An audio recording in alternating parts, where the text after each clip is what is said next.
Hello my dear friend, इस video में हम SJVN स्टॉक के टेक्निकल एनालिसिस के बारे में बात करने जा रहे हैं। तो सबसे पहले हम यहाँ पर कैंडल्स के टाइम फ्रेम को सिलेक्ट करेंगे। तो कैंडल के टाइम फ्रेम को सिलेक्ट करने के लिए हम या तो डेली लेंगे या फिर वीकली टाइम फ्रेम लेंगे। ऐसा करने से हमें जो है लॉन्ग टर्म की एंट्रीज के बारे में चीज़ें समझने में आसानी रहेगी। मैं बताना चाहूँगा, मैं सेबी रजिस्टर्ड नहीं हूँ, इन्वेस्टमेंट की सलाह नहीं दे रहा हूँ, लेकिन चीज़ों को समझाने की कोशिश करूँगा कि लॉन्ग टर्म के इन्वेस्टमेंट के लिए किस तरीके से सही डिसीजन लेने में हमें हेल्प मिलती है। तो यहाँ पर दो इंडिकेटर यूज़ कर रहा हूँ, जो कि मूविंग एवरेज 50 और मूविंग एवरेज 200 है। मैं अपनी प्रीवियस वीडियो में भी ये चीज़ें बता चुका हूँ, फिर से रिपीट कर रहा हूँ। तो इन दोनों इंडिकेटर से आपको समझने में हेल्प मिलेगी कि फ्यूचर में अगर प्राइस गिरता है तो किस जगह पर सही प्राइस मिल सकता है। ठीक है, ये आपको पुरानी कैंडल्स की कैलकुलेशन के बेस पे आपको ये इंडिकेटर काम करते हैं। ये लैगिंग इंडिकेटर हम कह सकते हैं। ठीक है, तो यहाँ पर आप देखिए, तो इस इंडिकेटर ने सिर्फ इतना बताया कि प्राइस अगर आगे जाके गिरेगा तो इस रेंज में जाके रुक सकता है, लेकिन इसके अलावा आप एक और इंडिकेटर यूज कर सकते हैं जिसका हम पिवट इंडिकेटर कहते हैं।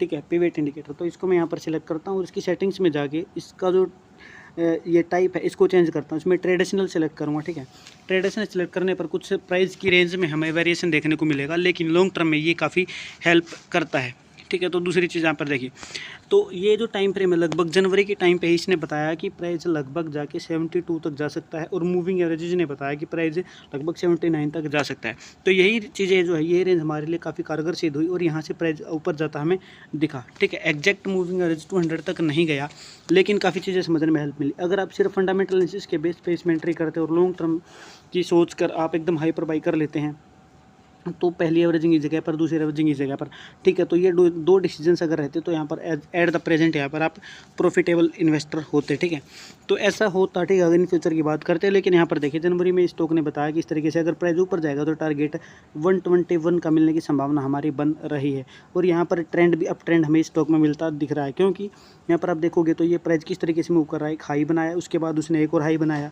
तो ये हायर हाई और हायर लो का पैटर्न हमें यहाँ पर फॉलो होता दिखा है। ठीक है, तो मुझे उम्मीद है चीज़ आपको समझ में आई है। तो टारगेट्स 121 और 153 के हमें यहाँ पर दिख रहे हैं, जो प्रीवियस ऑल टाइम हाई के पास में हमें प्राइस दिख रहा है। तो आने वाले टाइम में लगभग अगर प्राइस रेंज की बात करेंगे तो दिसंबर 25 तक के जो टारगेट हैं वो 121 और 153 के हमें स्टॉक में आगे दिख रहे हैं। मैं फिर से बताना चाहूँगा, मैं सेबी रजिस्टर्ड नहीं हूं, इन्वेस्टमेंट की सलाह नहीं दे रहा हूँ, लेकिन प्राइस किस तरीके से मूव कर रहा है वो मैं आपको सिखाने की कोशिश कर रहा हूँ। तो इस वीडियो में इतना ही।